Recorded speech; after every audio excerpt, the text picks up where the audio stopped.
Hey everybody. Oh man, that's a little close. Let me back this camera up a little bit. There, that's a little bit better. Hey everybody, it's Kyle. Welcome to the live presentation of but can I lower stress in my family as I raise my kids on the autism spectrum? Wow, I'm looking messed up today. You know what? Let me back this camera up a little bit more. You know what? Just so you'll know, I woke up this morning at 5:30 with a bad migraine. I haven't been able to shake it. So I'm struggling through the day, but I don't really get a break, as probably you understand you don't get a break. Also, please don't try to help me get rid of my migraines. It's just something I have to live with. I've tried everything. I'm a research nut, and I've tried pretty much everything there is. So welcome again to but can I lower stress in my family as I raise my kids on the autism spectrum. Like I said, my name is Kyle Jetzel, and just so you'll know a little bit about me, I'm the happily married father of 6 kids. My 2 middle sons are on the autism spectrum, and we have what I believe to be one of the top 1% of happy families, and I have one of the top 1% of happy marriages. Today, even as we raise our kids on the spectrum. So today what I want to do is I want to give you some straight talk so that you can decide if you can really lower stress in your family. You're going to have to decide yourself, but I'm going to be here to arm you with some information that's going to help you really realize if it's even possible for you, and you'll have to decide that for yourself, like I said. So today I'm going to cover a couple things. One is we're going to discuss why it's not your fault. If you still have too much stress in your life, there's probably a lot of reasons for that, and it's probably not your fault, and we're going to talk about that a little bit. And then we're going to talk about some barriers to lowering stress that we all face and how you can possibly overcome them. But again, you're going to have to decide that. All of our families are different, and you're going to have to really make that decision yourself. But hopefully, based on the information I'm going to share with you today, you're going to decide that you can overcome those, and you're going to want to work at lowering stress in your home, because that's what we've done, and that's what we help other families do.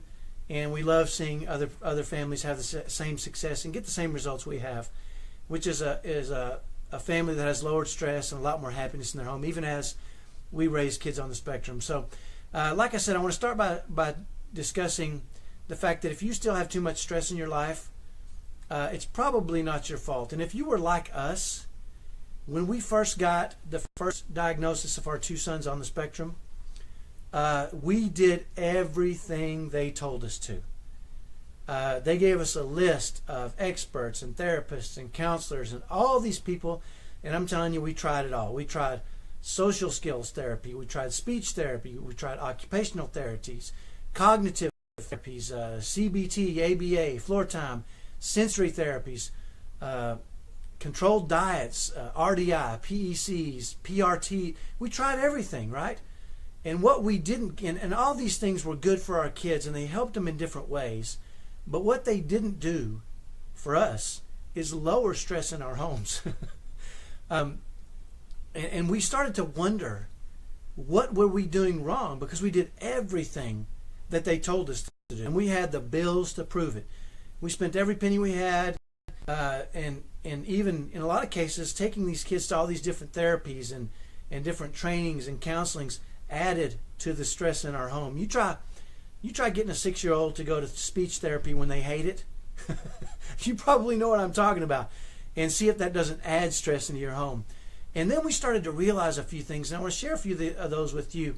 One is they never said they could lower stress. That wasn't their objectives. The social skills and the speech therapies and occupational therapies, they were designed to do different things for our kids. None of them were really designed or claimed that they would help us lower stress in our home or lower extreme behavior. As a matter of fact, a couple of days ago I posted something, and someone came along and talked about, in one of the comments, said that you should try this therapy. And I said, well, and I kind of said, well, any therapy that is going to help you lower stress in your home needs to have these 3 categories in place. And she said, I'm not talking about lowering stress. I'm talking about helping your child. And I said, well, that's what we do on our pages, talk about lowering stress. and it kind of reminded me of all these different therapies and counseling and they have all these reasons for what they do, and they're valuable reasons, but their objective is not to help us lower stress in our home. So if you're imagining, or you've tried all these things and you haven't had success, or you still have too much stress in your home, it's not your fault. That's not what they're there for. They never claimed they could do that. And sometimes they allude to it, but ask them specifically, is this going to help me lower stress in my home? And watch what happens. Generally, you're going to get not an answer you like. So if you've tried everything and you still have too much stress in your home, it's not your fault. They're not designed for those things. So that leads us real quickly to the 3 barriers that we're going to talk about today.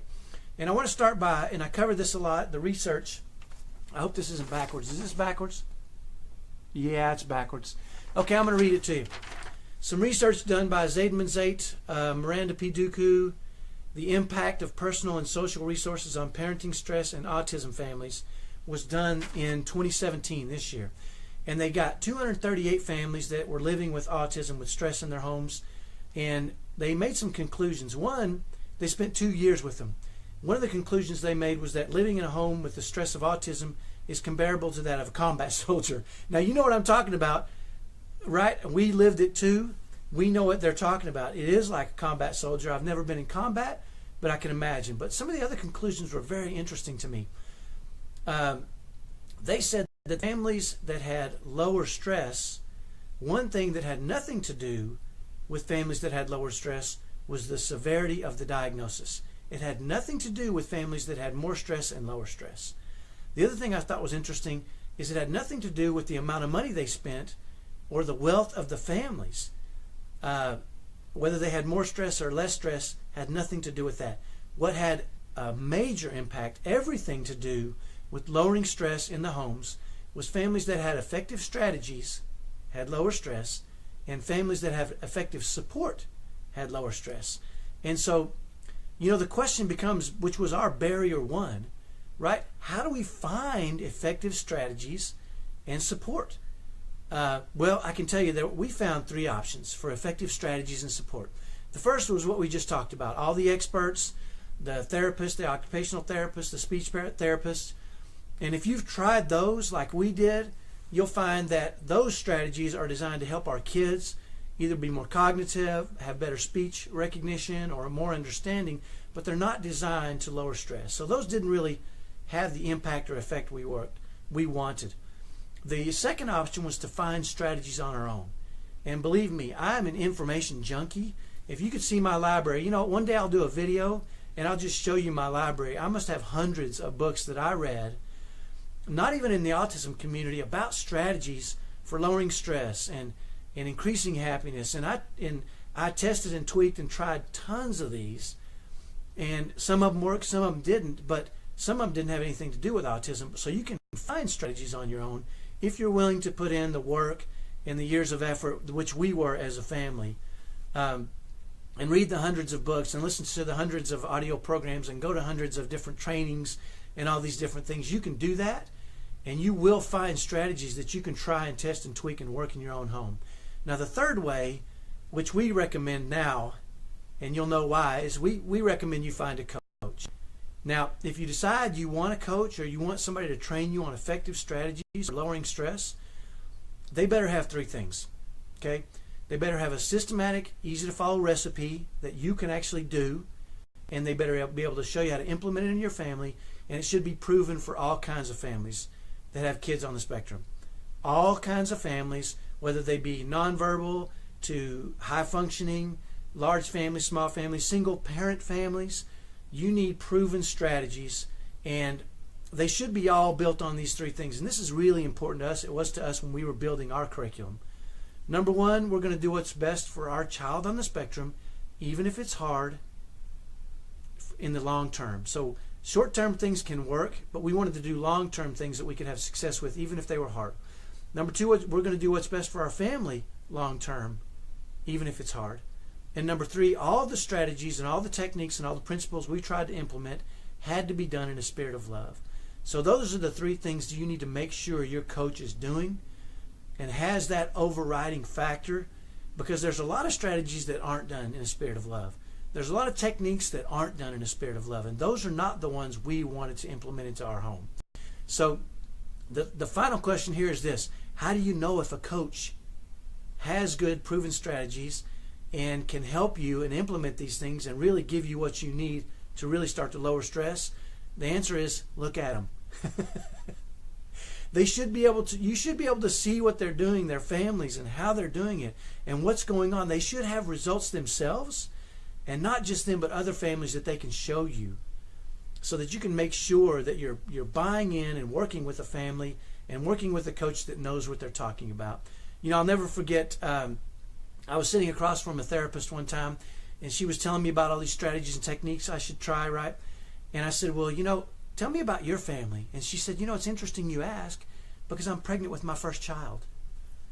And I'm telling you, I wanted to reach across that table, slap the crap out of her. She didn't even have kids, right? And it reminded me of the guy one time who told me before he had kids, he said he had 5 strategies on parenting. And after he had 5 kids, he had 0 parenting strategies on parenting, right? I mean, we need to learn from those who've done it, who understand our situations, the unique things we're going through, and can really help us get through those. So the way to know if a coach can really get you what you want, the result you're looking for, which is lowered stress, is to look at them. And I'll never forget another time I was sitting across from a therapist, and I was talking to him, and I said, well, tell me, do you have kids on the spectrum? And he said, yeah. And I thought, great, I finally found somebody who understands what I'm going through, right? And who can teach me how to lower stress. And I said, well, tell me about your family. He said, well, it's probably just like yours. I mean, there's meltdowns, and we walk around on eggshells, and my other kids, and it causes contention. And I thought, wait a minute, you don't have lowered stress? Why am I learning from you, right? I want to know the family I'm learning from is doing what I want to do. So that's how you can know for sure if you're getting the right coach. So your 3 options for finding effective strategies are: go to the experts. If you're like me, you've probably tried all of them, and their objective really isn't to help you lower stress. Number 2 is find those strategies on your own. They're out there. And if you're willing to put in the work, you can have great success. Number 3 is find a coach. Make sure that coach is living the life you live, understands what you're going through, and has proven strategies that they can show you their family that is lowered stress and thriving in their situation. So the barrier number 2, and I think this is a huge, huge barrier for a lot of families, is what I call the yeah, but. And we suffered from this for years as a family. Somebody would say, you should try this strategy. And I would say, yeah, but I've got 2 sons on the spectrum. One of them is ADHD, highly social. The other doesn't want to be bothered. You get my situation, right? Or they tell me about another strategy, and I say, yeah, but... And every time they would tell me about a strategy, I would just poo-poo it because they didn't live the exact same life I did, right? And I really started to limit our ability to lower stress in our home. And if you remember the research, it had nothing to do with severity or the type of diagnosis your kids had, whether you could lower stress or not, or wealth or the size of families. So really, let's just throw that out the window. If you plug into the right strategies and support, you can lower stress. So we had to quit saying yeah, but, because oftentimes, and I've had a chance to talk to a lot of families who've gone through this cycle and have kids that are older on the spectrum, and very, very rarely did intense behaviors, did they grow out of them. Not doing anything or saying, yeah, but that won't work, is not a good strategy. Saying, waiting for them to grow out of it is not a good strategy. Yeah, but that won't work for me is not a good strategy. Those are actually non-strategies, and most likely they're going to lead you down a path of your kids getting, the intense behaviors getting worse. As the kids get bigger, the intense behaviors intensify. Puberty is some crap, boy. Wait till your kids go through, you think they're tough now? Wait till they go through puberty. The boys get physical. The girls, the hormones start going crazy. There's tremendous amounts of defiance. It gets really, really tricky. So I've had a chance to talk to a lot of families, and saying, yeah, but that won't work for us is generally going to make it worse. The question you've got to ask yourself, and when you hear these strategies, the things that you really want to say is, how can we make this work? And the families that I've talked to that use that strategy have always had good success. They've learned a strategy and they've said, well, how can we make this work? How can we form fit it into our specific family? So that's the second barrier. Yeah, but not going to work for you. how can we make this work is always going to be a better option for you. It's going to take more work, but again, one of those things is what can we do for our family long term, even if it's hard. If you really want to have long-term happiness and lower stress long term, that's going to be the mindset you're going to need to have. So that's the first two barriers. Where do you go for strategies? You got to remove the yeah but out of your vocabulary. And the third barrier we found was you have to have the right kind of support. If you remember the research, it said families that had the right kind of strategies lowered stress. Families that had the right kind of support lowered stress. Now you might think, well, there's a lot of support groups out there. I want to warn you, there's two kind of support groups, okay? One type of support group is where you, and I see this a lot on Facebook, is people get on there and they commiserate with each other. They say, my life is so tough, here's what's going on. And other people say, you can do it, keep working. And they can help you with connection. It's nice to know you're not alone. It's really nice to know you're not alone. You're not the only one going through these difficulties. And that can help you with connection. But if it does not move you towards lowering stress, if you're just sharing stories of pain with each other, again, it's great for connection. It's good to know you're not alone, but it really doesn't move you towards resolving those issues and lowering stress. So groups that are lowering stress are really the types of groups you want to get support from. That's why we do what we do on our Facebook page. We will tell you about difficulties, but we'll tell you how we overcame them, and we want you to plug in and use those same strategies that we have. So also, you want to be around those people that are living the life that you want to start living, that are going to share strategies with you, not just listen to you and understand and empathize with your situation, but share their strategies, share stories that uplift you and help you make change. Because doing nothing, commiserating, connection is great, but not taking action on those things and not making any change is really not going to help you long term. So those are the three barriers we discovered. Number one, you've got to find effective strategies and support, and you've got to find the right people to help you with that.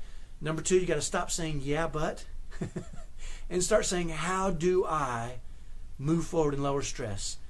And number three, you've got to find the right type of support, effective support that uplifts you and gives you help and strategies and tools and techniques that help you. So if you can overcome these three barriers like we did as a family, you will lower stress. Now you've got to decide, can I and my family overcome these barriers?